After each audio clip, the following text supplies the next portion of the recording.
Right, episode 4, we've got Chris Kerfoot. Thanks for taking the time out of your Christmas break to jump on today, Chris. I appreciate it. I think, like we said pre-record, I think the hardest part of doing this today for both of us is going to be not to talk about decorating too much. Yeah. I know we could both talk for hours about that sort of thing, but I don't want to totally skip on it, because I think that the business side of it is important for, like, somebody listening to this might be thinking about getting, like, taking the plunge and going self-employed. Yeah.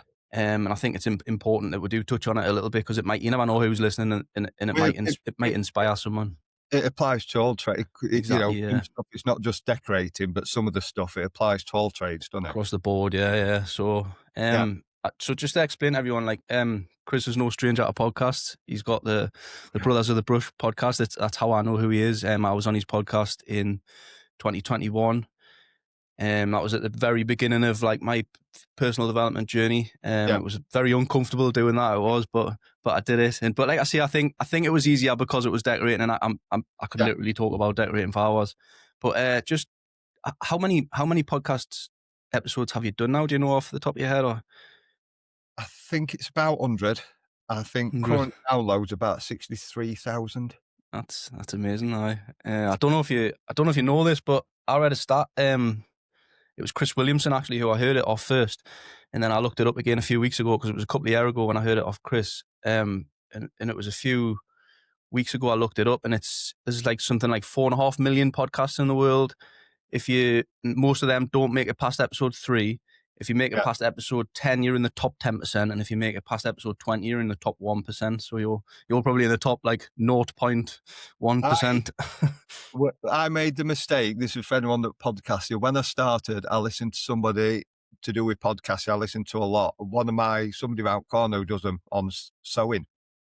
She's real successful. She come round and she says, get 10 together first. And I was struggling to get guests on because nobody has time, and you'll probably get it. Nobody has time. A bit shy. They don't want to speak. And I got to 7, and Scott Barnett says to me, just shove it out. Basically a bit like Field of Dreams. If you build it, they'll come. And I put it, and then I got a load of people coming forward. I could have done one every week, but I was nervous of it drying up, of quality guests. Not of guests, of quality guests. Yeah. Well, that's where I'm at with this. My goal is to get episode 10. Once I've got episode 10, I'll reassess and see if I want to keep going and stuff. But it's episode 10. You could always go back a year later. I did some. I went back a year later to see. Without distracting from yours and going back too far, there was a bloke on Casebray, Kristen. Go give him a listen. First one, he didn't even realise we'd started recording. He was trolleyed. He'd had no end of wine. I think he'd even sniffed a bit. I don't think he'll mind me saying. And then I did a catch up with him. Total different bloke. Lost weight, didn't drink, didn't have a TV, meditated, done the ayahuasca and all that. Yeah. And told it, and you could straight away as soon as he come on, because he'd never told me. As soon as he come on for revisit, I thought, this different bloke I'm talking to. Yeah. He's on self-development. He's like proper trajectory con. Yeah. Like that. Well, I think a lot's changed probably since the last time I spoke to you. It was probably 4 or 5 years ago, and I think I know a lot's changed in my life since then, because I record all my wins and I track everything, and I can look back on it and I can see how far I've come along. But as I guess you're with Paul, aren't you? Paul Mott. Yeah. I work with Paul. Yeah, I've been with Paul for a few years now. Yeah, it's good. I can recommend it to anyone if you can afford it. And definitely, it's worth your investment, 100%.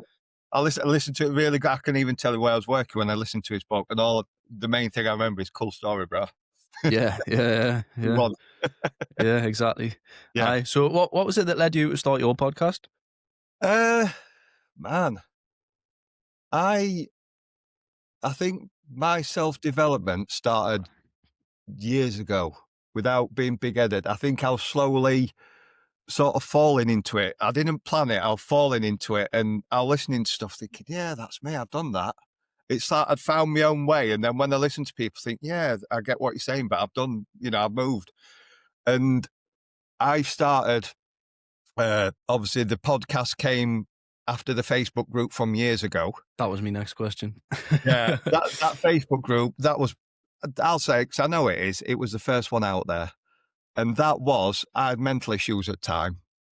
Oh, I was recovering from mental problems. I think Roy's same as how else Roy's recovering.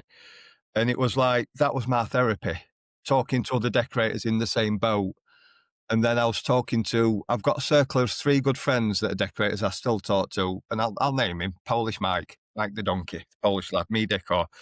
And he says, "Why don't you record a podcast? Because we talk about all this sort of stuff, same with Scott Barney, Martin, and a few others." And he says, "There's a lot of American ones. Why don't you do an English one? You've got a lot of knowledge to share." And I'm thinking, what the frick do I know? Are we all right to swear on here? Yeah, 'Cause, yeah, 100%. yeah, there was just one word banned on mine, and that was "see you next Tuesday," because I find it Yeah. most offensive. I'm like, what the fuck do I know? But he says, put it out there. And a lot of people have messaged and says it really helps. I still chat to some of them, still try and help some of them. And I postponed it through imposter syndrome. You'll know Well, about that if you've yourself. listened to Paul, you'll know that imposter Yeah, syndrome doesn't exist. That's one of probably his big things. recorded about 50 intros on first one, all that sort of thing. And then, because I was on management board at PDA, Decorating Association, I got them to do a podcast, and I focused on theirs rather than my own. And it was shit. It was more like a job interview. And with all due respect to them, they've got a small pond to pull from because they'll only use PDA members. Yeah. Same with any that are association, you can only use them from that. Whereas, because I wasn't affiliated to an association when I started mine, it could be any decorator. We did them with Aussies, Denmark, still good friends with them, still speak to Brent in Australia, expats in Australia, Americans, Canadians. We just did it with anyone. And it's just for everybody to realise you're not out there on your own, and you've all got similar stories, and you probably all overthink the same shit. Yeah, that's important. That's what I was going to say about the Facebook group. I know that's helped me a lot. It's helped a lot of other decorators. I still I see posts all the time where I'll like comment on stuff, Yeah. help other people out. Just because, like you say, I know that it's nice to just know that you're not in it alone in it. Well, I think yeah, there's a lot of you, competition in decorating, yeah, isn't there? And I think there should be more community rather than yeah. competition. I stand back and look, and that's what put me off. Like we said, pre-record. That's one of the reasons that stopped me doing my own podcast, because I just think, yeah, it's a lot of sniping. But I stand back and you look at others, obviously, because we're into personal development, you'll probably follow fitness ones and this, that, and other. And you think, is it same in their trade? Is it same in fitness world? Is it same in Yeah, influence world? And I just think, yeah, it's probably the same everywhere, isn't it? yeah, I bet it is. Uh, Yeah, We're all definitely. negativity bias, isn't it? We're Yeah, all it's a negative of everything, rather yeah. than, and I just think, yeah, it's, I'm in my own little insular bubble now. Yeah, definitely. So how long you been self-employed? 1992. 92. A Mm. while then.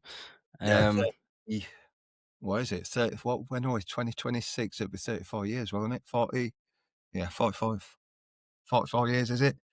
so I think it's 10 years for me this year. Or last 44 year, I can't years. remember. Yeah, Yeah, I had a 44 year years. out as well, but it's about 10 years. But yeah, it's like every time you speak to somebody who's self-employed, that they always say, "I wish I'd done it years ago." Like, are you the same? Do you wish you'd done it years ago? Or do you think you got into it about the right time? Um, Bit of both. Back when I actually looked at me, because I started my apprenticeship with council, and I've recently, because they cocked my national insurance number up at pension, recently got my pension details through. I did a 3-4 year apprenticeship, so I didn't pay a lot into Supran. And I look back, 25 grand a year, 20 grand a year, sorry, early 90s, 250 quid a week. That weren't a bad wage. Yeah, And when I started with council, it was pretty secure. And it was the time of when what I call the private councils, the Mighties, the Seddons, all those were coming in, where we used to hate them, but now I get it. They don't have the admin and the overheads and the deadwood in the offices like the council had. So if you were doing a repaint on an external council house for 100 quid, and Town Hall were taking 60 quid of that, and we were getting 40, Seddons can come in and do it for 60, and they still yeah, make it. yeah, So they started letting it out to companies like that. When I started with the council, there was 38. Funny story at uni. It was when it was before Unison. Now I think it was New P and the other one. Was it UCAT? I was in one. I remember going in mess room, and because they told me to join union straight away. There were big union days then. and union rep come in. And in Chesterfield, you've got the market, you have this horse-drawn cart that collects boxes and that. And he come out and he's like, brilliant, I've got us a 0.5% pay rise and a new blanket for Donkey.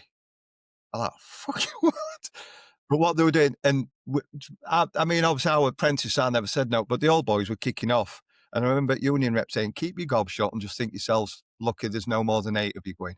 And they were getting rid of 8 off every trade. So when I left, I think there was 16. And then a year later, there was 8. Yeah. It was just let out, yeah. And it Yeah. just, when I finished my apprenticeship, I was on 6 months contracts and I was a workaholic. I was working for council in week, working for a private firm out of Bakewell in weekends, and then I was working behind a bar in a nightclub 3 nights a week. And up until the last few years, I've always been a workaholic. And I just thought, do you know what? They dangled carrot for me at this private firm and I left and went self-employed. And it was nothing like what I thought it would be. Yeah, not the same. Yeah.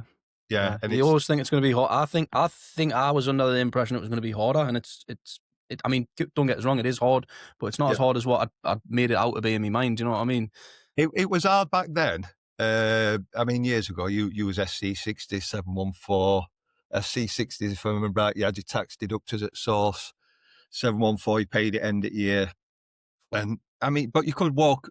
I remember falling out with this firm at Bakewell, left on a Friday and started a job with big Sheffield firm on Monday. You could walk job to job. Yeah. You know, there were more about them, but they weren't always the best jobs. Yeah. You know, you muck scuffed in, painting council houses, you know, smashing stuff out, repaints, bitter cold winter with gloves on, you know, painting outside, Yeah. ridden on. But, Yeah. you know, and then you build. I've been to a point where I've had 4 or 5 blokes work for me doing new builds. Now I'm just back on my own. Yeah. You know, I've been for a fair few years. It's best way. Yeah. For me, Yeah. I won't even have an apprentice. I know it's shit and we need more apprentices. And you're not supposed to say about younger generation, but I think half of them, they haven't got a good day's work in them. They haven't. Yeah. The problem is now, and there's a lot of young kids. They're not getting into the trade, but the ones that are wanting to get into a trade are wanting to be sparkies or plumbers. So there's going to be, if you are a young lad leaving school now and you wanted to, and you become a decorator, a plasterer, a brickie, a tailor, do you know what I mean? All them trades are going to be dying out. So you're going to be able to, it's going to get to a stage where you'd clean up, wouldn't you? Like 10, 15 years, because all the old boys are going to have retired and there's no younger boys getting into it. Do you know what I mean? So if I remember right, when I was on management board at PD, I think I'm all right to speak. I've never signed an NDA, which I find bizarre. But I think we had CITB in, and there was something like 2 million deficit of trades people in the construction. A big hole, and nobody coming into it. And you think, oh, even if you think 20,000 of them are decorators, you know, and they're never going to be replaced by AI, are they, at the moment? nah, it's a long Maybe in way years off to that. come, Yeah. office jobs are going to go first to AI, aren't they? Yeah. Before we go, and you think, yeah, this.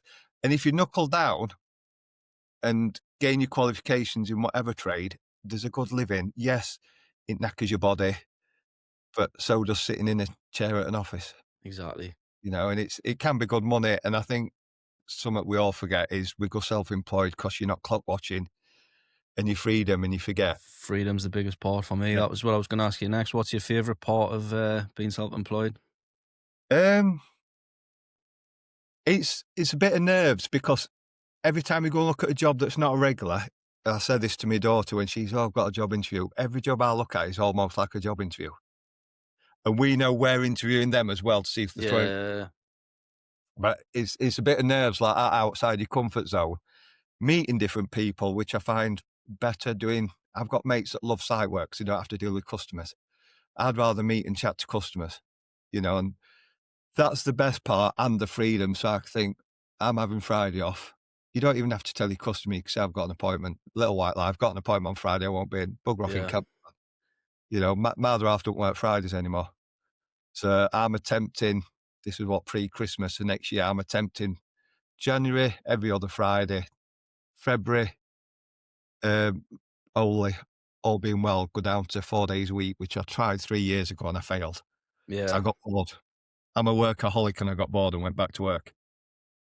You know, I think you need a day off. I think like every now and then through like an extra day off, because I find with me when I'm working, like if I work 5 days a week, when it comes to the weekend, I don't want anything to do with me decorating business. I just want to switch off till the Monday. Whereas if I work 4 days a week, I've got that extra day to plan and do all my paperwork and tidy the Yeah, van, and do you know what I mean? And like work on the yeah, business rather than in the in the business. business. Yeah, Yeah. So yeah, definitely, you need it every now and then. You definitely do. So yeah. Well, yeah, you like you say, you've got to work on the business, not in it. Otherwise, you're just an employee of some idiot employer that's yourself, and you're yeah, just in a vicious circle, aren't you? And you're never seeing the benefit of it. And I think people's biggest problem is that I speak to, not knocking them, the younger generation. Nobody knows the numbers. yeah, Nobody knows what I call the burn rate. I yeah, know, yeah, I won't be ashamed to say that. I know I need £15.26 an hour before I step outdoor to cover yeah. all my running costs, and then your 50% on top, £32.50 an hour.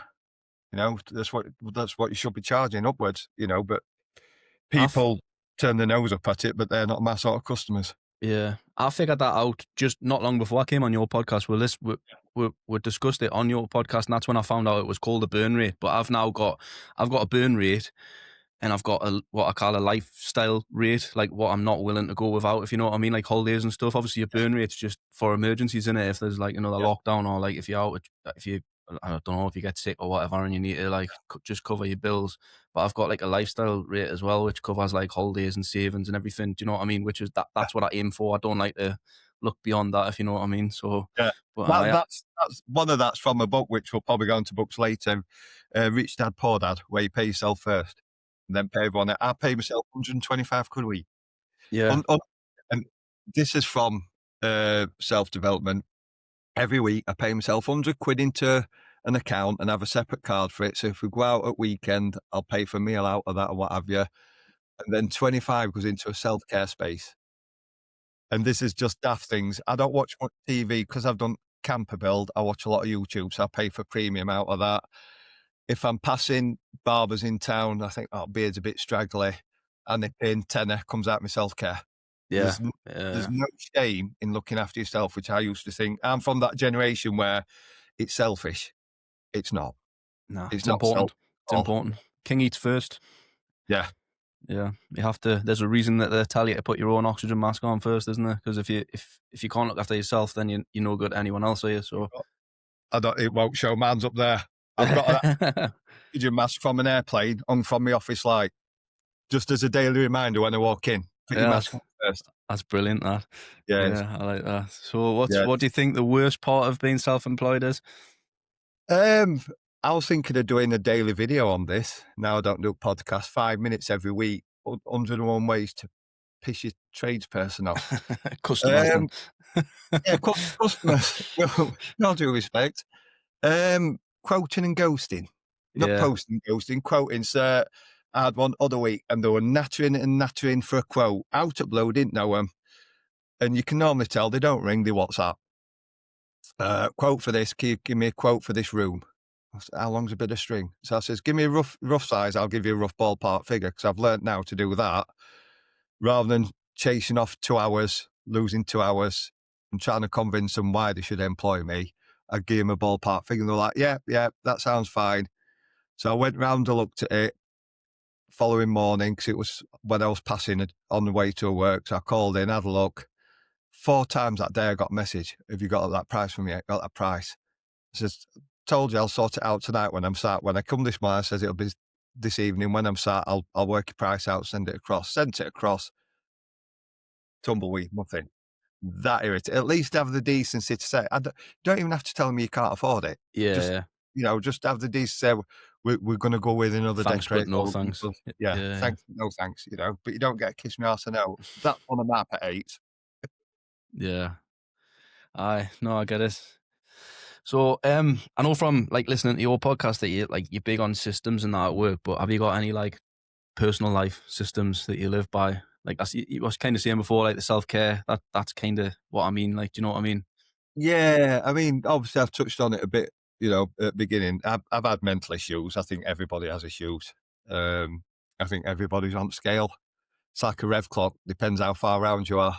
Yeah, Whether you want to label it and say I've got ADHD or I've got an ism, I just think that they're my quirks. They're your quirks. yeah, I've dealt with it 50 odd years, but I'm I can sort of see when dark days are coming. So I have coping mechanisms, and people laugh because they think it's, but meditating, 10 minutes in the morning, balance app, first year's free. It's brilliant. Yeah. And I can tell, and my wife can tell the mornings I haven't, because I won't say edgy, I'm irritable. Slightest thing can irritate me. And I don't have a temper. It takes a lot to wind me up where, I lose my rag. It takes me ages to wind me up. But just little things irritate me, even down to road rage. Yeah. And Yeah. Yeah. Donna can tell when I've not meditated in the morning, 'cause it sort of like calms your brain. Um, but yeah, I've lost track of your question. That's Yeah, where, it's just the systems for yeah, your normal life. But yeah, what you're saying there is like right. It's like your state. You have to manage your state because yeah, your state determines the way that you perceive certain things that yeah, happen to you when you go through life. Obviously, things happen to you every day, and you've got no control of that. But what you have got control over is the way that you perceive that, yeah. and the The way way that you you react can to it. control the way you can affect your perception is Yeah, by getting a handle on your energy and making sure your energy's in there. I think alcohol has been the biggest thing for me for that, like over the last couple of years. Changing my relationship with alcohol and not like drinking as much and stuff. yeah, That's affected my state loads because, what like you say, when you're hungover, somebody cuts you up in traffic, you're like, you lose your shit. But it, yeah. if I'm in a good place mentally, like somebody cuts us up, it's nothing. It's just water off a duck's back. Do you know what I mean? I think last time I had a drink was, what we're now, December, September, not September this year before. Yeah, We went away for his wedding anniversary, and I was an idiot when I was younger. Idiot through, when 20 years ago, I used to be out 4 nights a week, when I didn't have kids. In a previous relationship, didn't have kids, we'd be out eating, both had good jobs, eating, drinking. And then as I got older, I just started slowing down, and I just think, "Do you know what? I don't wanna spend my Sundays," 'cause you're trading 5 days for 2 days off, and why would you wanna spend one of them days off laid on the sofa and my kids to think, "We didn't do out this weekend because dad were rough again or mum were rough," that's it. and then you wake up, you get munchies, eat shit, Yeah, I just think yeah, you're sort of clearer focused yeah. sort of thing, I think and I just think, "No, just don't do out for me. No people interest in think it." that it's the next day where you suffer. I don't think it is. I think it's the full next week. Like it just totally it has a knock on effect. It like affects your energy for like the full week after. I think. I think as you get older, the not so much, I won't say the hangovers, the feeling crap, Yeah, the slugginess lasts for days. I could go out on a Saturday night, I could get trolleyed, I could wake up Sunday and feel fairly all right, but I'd just be sluggy. And Monday, Jesus Christ, on a Monday, my stomach's a turn. yeah, It'd be Monday, and I'd feel the rest of the week just feeling sluggy, like you need to get rid of some weight, for want of a better term, and just feeling crap and sluggish. yeah. And it's same with working weekends. I Aye, think I used to be a workaholic, and working 7 days a week is counterproductive for me. yeah. It's So like you say say, what I said before, but about you need that extra day to yeah, work on your business rather than in your business, don't you? So yeah, and you'd get to following Thursday, and you'd start flagging, and you think, yeah, "Well, it's time." You following Thursday after you've done a weekend, you're probably churning work out at 70%, where if you had weekend off, you'd be 100% yeah, still. exactly. And that's the reason why sportsmen have downtime, or sports people have downtime. Yeah, They're not 100% running a marathon all the time, are they? yeah, yeah, yeah. Gathering yourself up, and I used to think it was selfish. You know what I mean? I think, Um, am I right in, have I heard you saying before, you were saying before that you had mental problems, but am I right yeah. in thinking that you had was it some sort of breakdown that you had or like where you were, because you were Yeah. taking too much on? I think I've heard you mention it on a It podcast, but it it was a lot of things. I used to do new builds and have 4 or 5 blokes work for me. It was a pressure of that. yeah, I was with my ex. I don't regret I've always said, I don't regret splitting. I probably regret the way I went about it. She had anxiety issues, which whole different thing now. Buzzword is mental health, innit? For yeah, right or wrong reasons. Um, and I left, and about a month later, I remember being sat in Bath, and I just broke down. Right state. Um, and it just spiraled. I went to see a counsellor, and they were like, "God, man, we don't." It'd be like opening Pandora's box. And they referred me to a psychotherapist, and I was under a psychotherapist for a long while. I was on antidepressants. Um, couldn't have the tablets. because of the side effects. Yeah. That's what that's about, if anyone knows what that tattoo is for. One attempt, I was actually in Newcastle. My mate had split with his other half. When he used to pick his kids up, she'd moved up there. Because obviously I live top side of Hull. And I used to go for a drive up with him sometimes, take kids back. And I remember that you go through Tyne Tunnel, there's like an industrial area and do like a proper old-fashioned pub on it, like run down. And I was driving his car, and I remember it was Mark 5 Escort SI in silver, S-Reg, if I remember right, and I just aimed it at a wall. Not thinking about my mate outside of me, but when you do shit like that, you're not thinking, you just want Yeah. out. And it weren't till it was less than a year later that he admitted to me that he'd tried similar, and you just think, and that was first attempt. I did it twice like an idiot, got help, and pulled myself out of an hole. And it's a shit thing to be in, but I always used to say it's like I was on the bus, but I weren't driving it. Yeah. And I was on, if anybody knows meds, I was on citalopram. Is it citalopram or is that acid tablets? Yeah, I think it is citalopram. And it was a liquid. And I got to a point where I was like a druggie, dripping on the back of my hand and licking it to take it because I was just zombified all the time. Yeah. Uh, and then I think I was in a narcissistic relationship when that ended, before I met Donna. Weren't long after that, I got signed off from psychotherapist.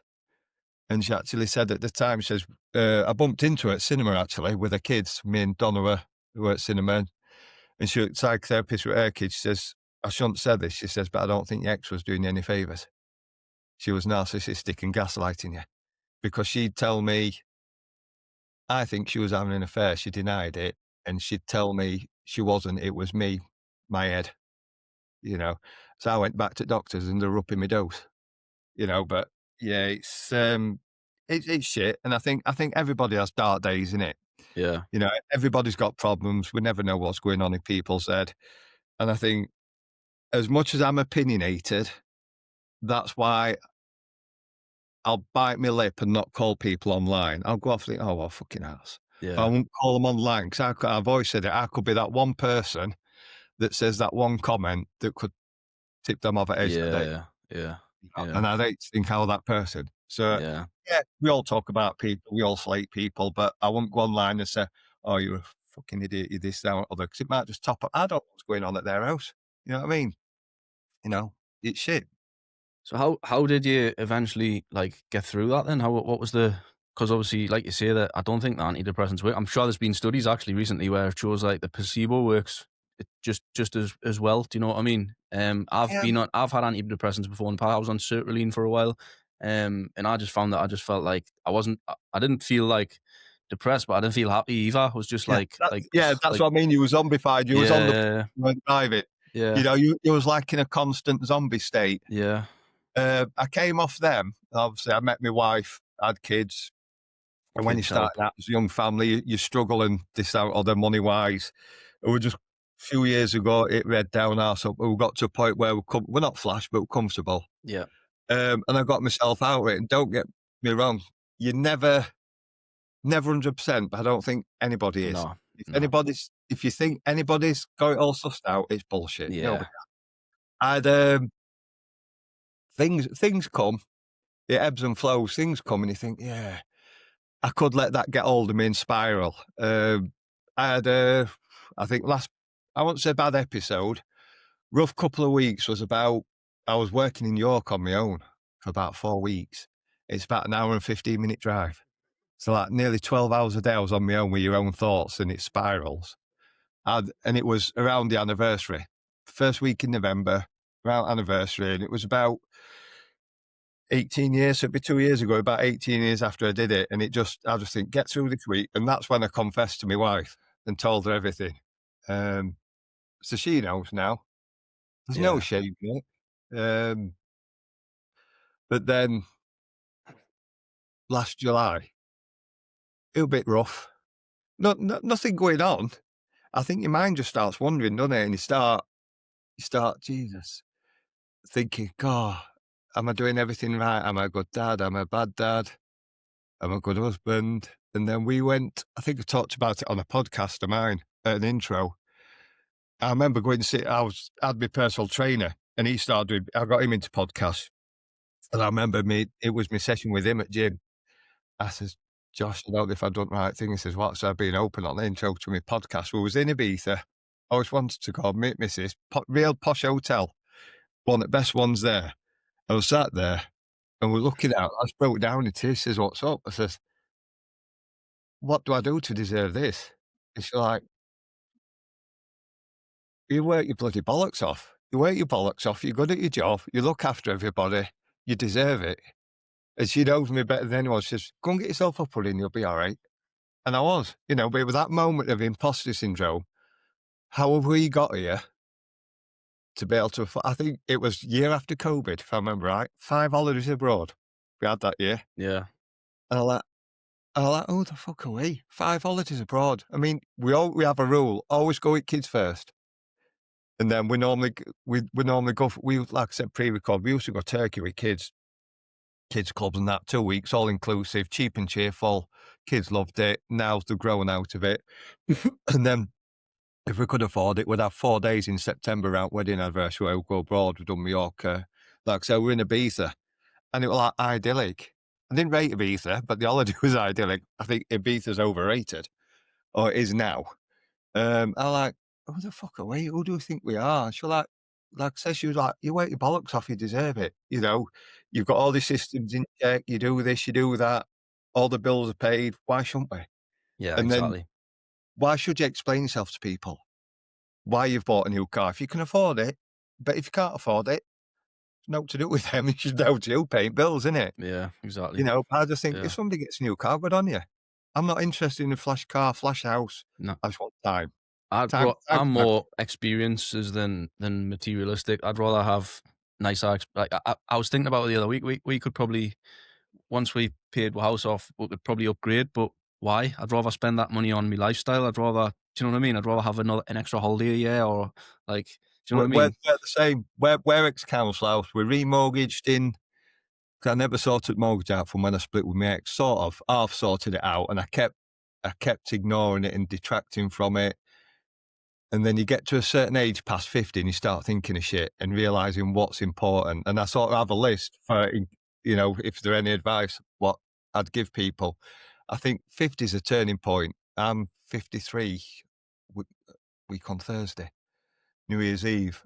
And I think you get to a turning point where your priorities change. I think they change when you become a parent, because you're not just Chris and Donna, couple, you're Chris and Donna, mum and dad. Yeah, Your priorities change, like yours will with kids.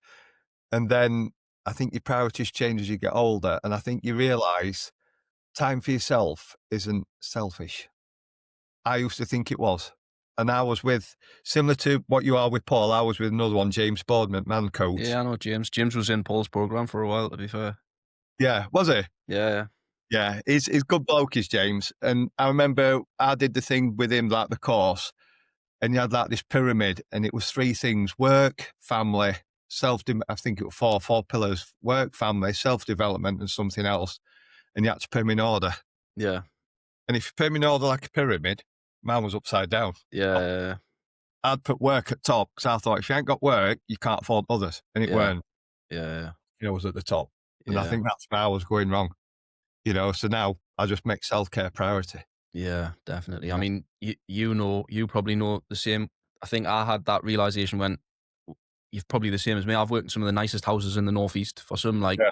millionaires, multi-millionaires. And obviously with the job we do, we get to see behind the curtain a little bit, don't we? Like sometimes we Yeah. forget that we're there. And like I realized somewhere probably my late 20s, I realized that like they're no happier than me just because they've got money. Recently, I've read a book, and I was going to get on to books next. But I read a book called 5 Types of Wealth by Sahil Bloom, I think he's called, and it explains in there that there's many different types of wealth. There's not just financial wealth that people think is the most important. There's like Time. time, wealth, health, I mean, well, family, yeah. Because there's a lot of people where I've worked in that where they're doing well. It looks like they're doing well financially, but when you actually look, like their kids hate them or their wife hates them. You know what I mean? and they're probably debted up to eyeballs, Yeah. worrying about paying HP on posh car next month. Get out of breath walking up the stairs. You know what I mean? It's like, yeah. So they might be doing well financially, but the rest of the areas, like the pillars, like you were saying there, Yeah. they're falling to bits. Do you know what I mean? So I could be earning a lot more money than I am now. I know I could, like you were saying before about working 7 days a It's week and a stuff. balance. Yeah, but Balance that's and not act. important to me. It's Yeah. it's about your values. It's what you value most and stuff. It's So it's it's it's time, more so for me, time with my kids. yeah, 'Cause I think it was a long journey for me getting into self-development, 'cause I thought, "Oh, namby-pamby shit," and all that, yeah, like, when you don't understand it. Um, and I used to be a big reality TV fan, so much so I've met some out of Geordie Shore when I've been up your way. yeah, Um, and I was watching one, it was the Celebrity Big Brother with Jim Davison and Lionel Blair. Don't know if you remember, yeah. I like, remember give the one with Jim Davison and yeah. yeah, and they were having what I call granddad meeting in bedroom. I didn't. I don't think I watched it. I just remember Like, Jim Davison being some on Big old man Brother. meeting, and it was something Lionel Blair said, and he says, "Jim, it's when you realise you've got more years behind you than you have in front." And I thought, Jesus. I was driving home from work. I remember where I was working. I was out in North Yorkshire, and I was driving home. I think I was it must be about I was about 45, so it'd be about 8 years ago. And I thought then, "Fucking hell, I'm past halfway. Jesus." And it's a scary thought, a really scary thought. And then you start thinking, kids are getting older.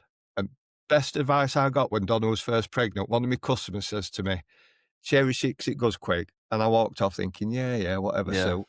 same. It Yeah, fucking flies past. My yeah, daughter now, she's 18 next month, just got a place at uni, driving, and your life's constantly changing from, we were looking at holiday photos the other day because we just booked an holiday, and from buggies, it was great because you could sling everything on and didn't have to carry it. I can remember going on holiday with jars of baby food in a bloody pack-up box with gaffer tape round it, looked like a bloody bomb, 'cause kids were picky, 'cause we've took them from when they're 18 months, and it's just constantly changing. And just when you think you get to a point and you're getting comfortable, it then changes. Like watching my daughter, she has 2 part-time jobs and she's gone from my daughter to a young woman. And you think, God, it's going so quick. And you think, I just want time. yeah, And I just look at it as, you think, oh, what happens to my kids? I'd die for them. But then I just think, flip it, live for your kids. yeah, yeah, yeah. Yeah, Be I've heard around, that. I've seen that quote somewhere yeah, before. yeah, Many, be around many, for many, your kids. many people will die for the kids, but not many people will live for the kids. I think that's what started me off with Journey at Gym. Yeah, I mean, yes, I'm no buff Chippendale. I don't want to be. nah, Mine's more keeping me in shape to keep me doing my job longer, to pay the bills and support everybody in that way. yeah, The other one is a mental thing for me. That yeah, yeah, helps. Going back to the mental issues, that helps. I think for me, after work, I just couldn't be arsed. I'm there at 6:15 in the morning, 3 mornings a week, and it just gets all these cylinders firing, all chemicals going round. Hardest bit's getting there, and I'm a mile from gym, and you'll have seen views overlooking seafront. It's great in summer, crap in winter when it's dark, waves are crashing over. And they always say, this biggest weight at gym, it's door. Once you've got through that and you start going, when you come out, it's like a self-achievement and you feel about 10 foot tall. yeah, I've yeah. achieved something. And you go to work with a bounce in your step. Yeah. Well, I train for sanity, not vanity. That's Yeah, I heard that. I heard yeah, somebody, Luke Harrison, he's called. I heard him say that a few years ago, and it stuck with us. yeah, I'm sure it's not his quote, but I heard him say it, and like I say, it resonated with us. And I'm hoping to get Luke on actually in like an episode or a couple of episodes. yeah, But yeah, it just like we said before about your state, it just puts you in a better state, and then every time something happens to you, you can deal with that better because you're in a better yeah. place mentally, aren't you? So It's like that person that gets up, sliced toast, coffee, runs out at door. There's one I listen to, I think it's Contract to Fight, American one. And he says, running to punch. Because you're up. I'm up at 4:45. I'm 5 a.m. club, yeah. I've got to go to extreme and make it 4:45, haven't I? that's not for Yeah. me. That Yeah. 6 for me, I think. It's five, that hour in the morning is worth 2 at night. And I get up, like I say, every other morning, I have my little routine, and it's a bit disturbed at the moment because Donna starts an hour earlier, so she's up, so she now has Fridays off. But I normally come down, meditate every morning, gym 3 mornings a week, read every other day. And I find that, and then 15 minutes just sorting out for work, that clears your mind and you're not running into unexpected. And it's probably, well, I know it's an obsession because when I was seeing a psychotherapist, I'm obsessed with lists and time. I time everything. If I'm emulsioning the ceiling, I time it. Just so I know how long it takes me. If I'm running within profit, as stupid as it is. But I have lists, and I'm that anal. If I'm on a job, I'll break it down. It's just so I'm not stood about waiting for something to dry. I won't even have Monday, Tuesday, Wednesday, Thursday, because in my head, if I have Monday off, which is a rare, or a Tuesday, because I'm not very well, and I go back to work on Tuesday, I'm reading Monday's list. That'd mess with my head. So I have day 1, day 2, day 3, day 4, and I do it like that, and then I'll have a list of what I need for that job. So I'll do that in the morning, and then at the beginning of every month on my iPad, I have my diary that I write on with magic pen thing, and then I'll have value of every job. So I take a deposit and then have what's left on it. So I could look at January and tell you I've got 5,600 quid to come in because I've paid the deposit. Yep. It helps in decorators will get this. It'll help in summer when you're working external, it's raining, and you have a day off. You don't panic because you know exactly what you've got coming in that month. Yeah. You think, right, I know. Once everybody's paid up, Mrs. Smith, Mrs. Jones, you think, right, sorted. And you can switch off a bit, and a day off don't matter then. Yeah. Even if you just want a day off, don't matter, because you can get job done, and you've got the money to cover it. So they're coping mechanisms for me. But I Yeah. probably extreme everything. It's sort of like almost I'm hyper. the same. I'm exactly the same. As soon as you said about notes and timing yourself, I'm exactly the same. I don't know. Yeah. Do you use ChatGPT? Probably not as much as I should. So there's a little hack here for you, right? I'll talk to you about it after, so I don't bore everyone. But I've made a chatbot that prices jobs for us. Yeah. And I could only do that because I provided it with all the information of exactly how long it takes us to do a square meter of ceiling, for example, or paint a door. So I've trained ChatGPT. I've trained a chatbot to know how much time it takes us to do that. So that literally now I'm at the point where I'll go and price a job, I'll measure up, I'll count how many doors, spindles, whatever there is. And on the way home in the van, I literally talk to it like I'm on a phone call. I'll say, and I've trained it to ask us questions like how many doors is there, how many frames is there, how many coats, and I literally tell it. By the time I get home, it's give us an exact price, and I've literally just got to transfer that from ChatGPT to the software that I use for the. Is it pretty accurate then? It's bang on, but it's down to you. It's if it fails, it's user error. It's not that. It's just how you've trained it. I'm used to time management. I've still got my time management book from council from 1972. Yeah. When you little windows, how much a window, how much a door. Yeah. But I use the app. I use no plug for it, Tradify. But I've got templates on there. So they lay me on my podcast 3-day and 4-day standard. Mrs. Jones front room. Yeah. Average Barrett house. Yeah. 3-day standard in a room. I've got it worked out. My materials, and then I get my accumulators off that, which is an whole different story, but my hours. And they're just 3 days. So, but you put your hours in, and then you have your burn rate, your charge rate, so it tells you your profit, what you're making down edge. Yeah. So you think, that job's costing me 400, but I'm charging 8 plus materials. Yeah. So I made a spreadsheet for that. I've been working off a spreadsheet for the last couple of years, but a couple of months ago, I just sat down and made this chatbot, and it took us all day to put all the information in. And I tried it a few times, it wasn't working, so I was going back and redoing it. But honestly, now it's going to save us so much time that going forward. But yeah, it's bizarre as AI, isn't it? It's good, but it's scary. Yeah. I think you have to stay ahead of the curve as well. I think you need to get on board with it because it's coming in whether you like it or not. So it's better to be ahead of the competition than behind. I think. Yeah, my kids are learning now at school to get on board with it. My lad told me about some of his mates used for cheating in maths. Yeah. I say it's all right, kid, but when you get into exam and you can't answer it because you've only got pen and paper, you're going to be buggered, aren't you? Yeah. But it's a strange old world. So we're touched on books and podcasts and that before. I don't know about you, but they've been a game changer for me with my job. Years ago, probably 10 years ago when I first discovered them, that was longer because it was before I was self-employed.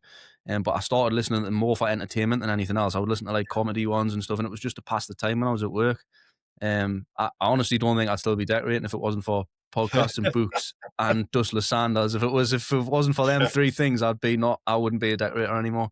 But yeah, they've definitely changed my life. Do you find? Yeah, but I sort of have a structure because you work on your own, don't you? So it's probably we know it. Like I say, a lot of this stuff with self-development I fall into, and then when I look back, I think, probably a coping mechanism I never even realised. I'll get there in the morning.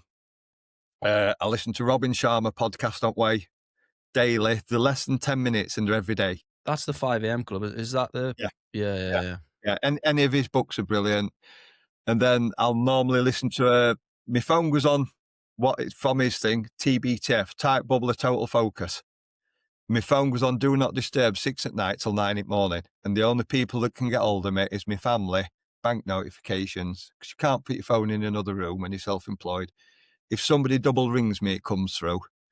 But I like to get there and get set up and chat to customer before people start ringing me. So I tend to do a podcast after break, but before break I do an hour of an audio book, then I do a podcast, and they range from anything from I forgot his name now. We were talking pre-record. The American bloke is on Spotify only.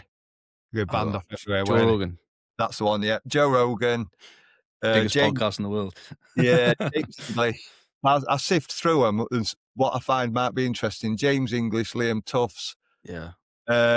I've started listening to is it Andrew Gold, some of his recently. Yeah, I don't know who he is. I knew all the other ones you mentioned. I listen to them as well, but I don't know. I've never heard of Andrew. I've switched off because a lot of them are a bit doom and gloom about immigrants, which I don't. Everything's like that now. I'm trying to stay away from that on this podcast. Like, there's just too much of a divide. And I steer clear of mental health podcasts. And I know it sounds awful, but it's like the way I looked at it when I was suffering. Well, I say suffering. I won't say suffering. To a degree, when I was struggling, it was like I was in an open grave and everybody was throwing muck on me, like burying you alive. And if I go back to listening to, as awful as it is, everybody else's problems, it's like you're being dragged back in, like being dragged back into hell. So I avoid mental health ones. Yeah. And then after dinner, it's music, and it's normally there's a couple of music podcasts I listen to. One's out on a Friday and one's out on a Monday, and it's just chill out dance music. Emotive music, I'm a big lover of music, and I think it's not just the music, it's the memories it brings back. Yeah, 100%.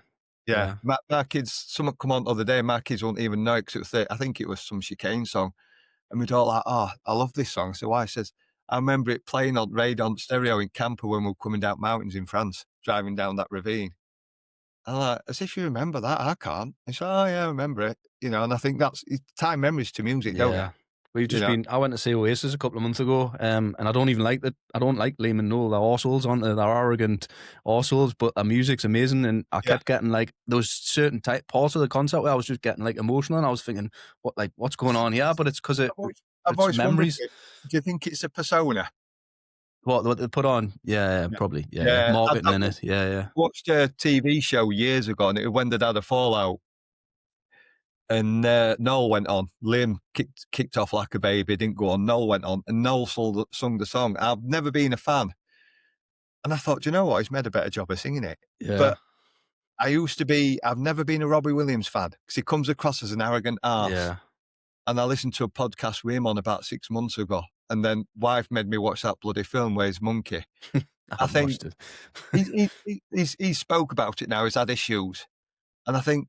Yeah, it is a persona, and you can see why. It's not because he's an arrogant arse. That's his coping mechanism. Yeah. And I think, I've been to a fair few concerts, but music makes a well ground for me. Yeah, 100%. I love music. Fan, all sorts. I've seen Take That, with Teddy Swim, Chicane, go and see whatever, Becky Hill were brilliant, one of the best I've seen. Yeah. But I tend to go on to music podcasts in the afternoon. Listen to that or just playlist off Spotify. Yeah. Did we do before Spotify? I know. Well, like I say, I don't think I'd still be decorating. I'd be bored. I'd be just bored out my head, I think. But then I say that, and I did leave me. I went. I don't know if you've seen, but I went and got a job for a year. Yeah, I saw you come back to decorating. I thought, oh, Dan's come back to decorating. And you were like, I'm back. Yeah, it's not for me working for someone. I think I worked for myself for too long. I didn't like being told what to do. I was just going to say, do you think you become unemployable once you've been definitely. Yeah. What it was for me, to be honest, was again, like I said, well, the best part of self-employed for me is the freedom, and I didn't have that. Like, I tried to take holidays at Christmas, and they were like, "Oh, you can't have them days off because such and such is having them days off." And I was like, "Yeah, When when Donna was pregnant with Joseph about 12 years ago, I went back to work for a firm in Hull. I think I lasted 6 weeks. They were laying people off because I'd just finished student houses, and they were like, "You're leaving," and they're laying people off. I couldn't do it mentality, lack of teamwork, and this is one of the things. I was doing 7 days a week to earn what I'd earn 5 days working for myself. But I thought at the time, I thought it's security, you're getting paid every Friday. yeah, it's not. And I just changed how I run my business. So I invoice Yeah, my customers every 7 days, not working days, so I could pay myself a wage. That's been a game changer. But yeah, I think it's something I struggle with at work, hence why I work on my own. I don't have anybody work for me, and I don't work for companies because I think I can probably be an arse. I don't like working for other people, and it's something I struggle with in my private life is I struggle to accept that I'm not saying I'm world's best, but I struggle to accept that people don't operate at my level. So if people don't, I like to know what I'm doing, when I'm doing it, and how long for. And if I've got flaky customers or flaky people, it irritates me. And I struggle to understand why people don't operate here. They're here with flakiness and they're just 3 o'clock on a 3:30 on a Sunday, nipped at supermarket because they've got the food in. Well, it shuts at 4. Why didn't you do it before? It's just simple stuff like that. And I think because I process stuff in my head different, why don't they do it like that? And that's what I yeah. struggle with because everybody's not like me. And I know they shouldn't be, but I still struggle with it. It's probably one of my biggest struggles, and if I've meditated, I'm quick to judge, and jump to, you know, not blaming, but judging instead Yeah. of, well, they've probably done that. They might have had a rough night. That's why they're only just going out now, but it's one of my main struggles. So what would you say? What's the best investment that you've ever made in yourself? Like, not your business, like made in yourself. Between two, personal coach or fitness coach, Yeah, either yeah, one. yeah. I Either agree. one. If you can get one that does both, which I find it hard, I'd like to be someone that I'd like to do it myself as a personal coach and a life coach, do both together. Yeah, So yeah, I think if somebody could do both together, they'd do well. But yeah. yeah, either one of them. I thought you were going to say a camper van. Nah, nah. In terms of best thing I've done, other than personal coaching in my life, I think my best thing I've produced is my kids, Yeah, and probably best thing I did, get a camper van. yeah, yeah. Yeah. When Class. when I had 3 days off, sorry, um, I had about when I was 50, I started 4 days a week. I think I lasted just over a month. Donna was part-time work then. She went back full-time while we sought mortgage, and then she's gone back part-time, to get round it. And, we were doing 4 days a week. I think in 3 weeks we were out 10 times. And you think, and this was before everything started creeping up, and you think, "This is expensive." And then you're not chasing out because you think, "Where could we go to eat?" Been there, done that. And it's like, you're not I think this is trouble with footballers. They get paid that much money. They probably get sick of saying, "If you got out bigger and better?" They're not chasing a pipe dream like the rest of us, so they start finding other ways of getting thrills. But we sat down, talked, says, "I'm gonna go back to work Fridays, and the extra money we'll do something with." And Donna she's from a big family, so they had caravan holidays. And she's like, "I'd love to get a caravan." I was like, "Fuck off." I ain't towing that about. And if you know my history, my I'm third generation immigrant. My grandparents are immigrants. And I'll not go too far into it, but Donna just joked and says, "You should be used to fucking caravans, you a lot." Joking. Um, but I said, "Look, best you're gonna get's a camper." I say, "If it don't work out, we'll sell it." So we bought a little camper at Reynolds Traffic. Best thing I did. Donna loves it. I'm into it more than Donna. Totally embraced it. When I'm at home, like I say, I'm up at 4:45. When I'm in camper, it's 8 o'clock. Yeah, And more so, it was a 5-year plan, which was still a year ahead because we got it way back. And then 10-year plan was to go bigger. We had 2 summers in France, pulling a rock and roll bed out and a pop top and crouching when that's down and kids are in bed. Like, we're going to have to get a bigger one. So we come back and that 10-year plan became 10 days. And we've got a jumbo X minibus transit now. rarely put pictures on of what it's fully like inside, like a full tour, because that's like my little sanctuary. And even if you just go for one night, you're a little, if you zoom out on Google Maps, excuse me, you're a little insignificant spot, middle of nowhere. You're in a camper van, you could be anywhere in the world. And I always say it's calming for the soul, because you switch off and you're not spoilt for choice, because you take what you've got and you don't get up in the morning and think, which of them 7 t-shirts I put on? You've got a choice of 2, that or that. And I find that helps the brain. Simplicity, in it. Yeah. And I think it was on the Joe Rogan with Matthew McConaughey. Matthew McConaughey lived in a Airstream for 4 years. And he says it is simplicity, because at home you're frying a steak and you've probably got 6 different pans. In a camper van, you've got one. Yeah. And if you read the biographies of the people successful, Zuckerberg, Steve Jobs, they wear the same clothes every day because it's one less decision. Yeah. And it's Yeah. similar sort of thing. It's just calming for soul. I can be sat in back of that van, just me and Donna, or the kids with us, with a coffee, picky tea, fresh bread, cheese, pickled onions, and you could be anywhere in the world, and that's calm and happy for me. And that's all I'm bothered about. You know, I love France. Really, they're ignorant, but they're ignorant in the nicest way. It's like, we'll fly us flag, we'll welcome you, but everything's going to be in French, slight bit of English. If you don't like it, it's tough shit. You're going to have to make an effort. And I think the right way to be in it. You know, got to love them for it. Definitely, aye. Well, Chris, we're nearly an hour in. I don't know where that went, but as I said at the beginning, I think the hardest part was probably not talking too much about decorating, but I think we've done all right. Yeah. And I've been some value for you. Yeah, 100%, and it's been great. Yeah. If you do want to talk a bit more about decorating, I'd be happy to come back on your podcast anytime. I don't know if I'm gonna. I keep getting people asking me to bring them back, and I think, can I be bothered? You know, it cures some of my boredom when I'm at work, so it would be good if you did. Yeah, somebody even threatened to get a petition up to get them back. They said it's lacking out there of them. Yeah. I don't know. I've thought of doing it different ways, different things. And like I said, I just value my time now. It's when you get to a certain age, you value, I think, the simpler things. Yeah, I think we said pre-record as well. I think I didn't realise how much work and effort went into doing this and the YouTube videos and stuff.